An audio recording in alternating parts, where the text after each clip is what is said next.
स्वच्छता ही सेवा 2024 अभियानांतर्गत अमरावतीच्या झोन क्रमांक 2 राजापेठच्या वतीनं एक पेड़ माँ के नाम हा उपक्रम राबवण्यात आला।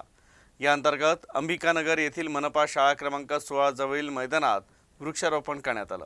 स्वच्छता ही सेवा 2024 अभियानांतर्गत अमरावती महानगरपालिकेच्या मध्य झोन क्रमांक राजापेठच्या वतीनं एक पेड़ माँ के नाम हा उपक्रम आयोजित करण्यात आला आहे।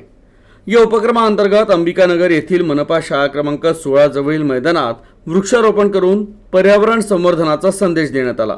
पर्यावरण संवर्धनासोबतच मातांच्या सन्मानार्थ झाडं लावणं या उद्देशाने आयोजित या कार्यक्रमाला चांगला प्रतिसाद मिळाला। या कार्यक्रमाचं उद्घाटन सहाय्यक आयुक्त भूषण पुसदकर यांच्या हस्ते करण्यात आलं। मातांच्या नावानं झाडं लावण्याचं भावनिक महत्त्व आणि पर्यावरण संवर्धनाचं महत्त्व स्पष्ट करत परिसरातील नागरिकांना झाडांची देखभाल करण्याचं आवाहन यावेळी करण्यात आलं। तर अंबिकानगर परिसरात फुललेली झाडं आणि पर्यावरण समृद्ध करतील अशी आशा व्यक्त करण्यात आली।